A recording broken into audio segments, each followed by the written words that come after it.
No século X a.C., o reino de Israel era governado pelo rei Davi.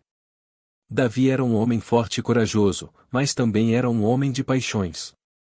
Em uma tarde quente de verão, Davi estava descansando em seu terraço quando viu uma mulher belíssima tomando banho.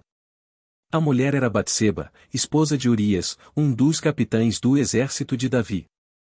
Davi ficou tão impressionado com a beleza de Batseba que decidiu tê-la para si. Ele enviou um mensageiro para chamar Urias de volta ao palácio, mas Urias recusou-se a ir. Ele disse que não iria para casa enquanto seus companheiros de guerra ainda estivessem lutando na guerra. Davi ficou furioso com a recusa de Urias.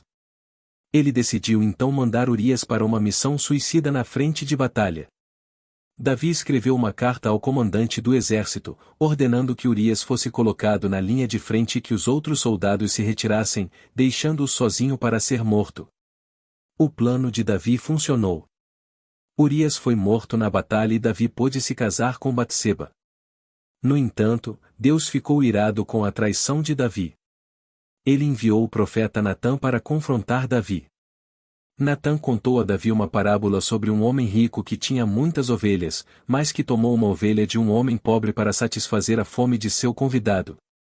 Davi ficou furioso com o homem da parábola e disse que ele deveria ser punido com a morte. Natã então disse a Davi: Tu és aquele homem. Davi ficou arrasado com a revelação de sua culpa. Ele se arrependeu profundamente de seus pecados e pediu perdão a Deus. Deus perdoou Davi, mas o castigo veio de forma cruel. O filho de Davi e Batseba morreu pouco depois de nascer. Davi e Batseba tiveram outros filhos, mas a história de seu adultério continuou a assombrar Davi pelo resto de sua vida. O adultério de Davi. O adultério de Davi foi um evento importante na história de Israel. Ele mostrou que mesmo os homens mais poderosos são capazes de cometer pecados graves. O adultério também levou a uma série de tragédias na vida de Davi, incluindo a morte de seu filho. O adultério de Davi também tem implicações teológicas. Ele mostra que Deus é um Deus de justiça, mas também de misericórdia. Deus perdoou Davi, mas o castigo veio de forma cruel.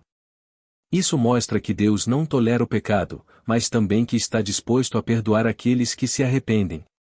Batseba, uma mulher trágica. Batseba também foi uma vítima trágica da história. Ela foi seduzida por Davi e depois usada por ele para seus próprios propósitos. Ela foi condenada a viver com o peso de sua culpa e o estigma de ser a mulher que causou a morte do filho de Davi.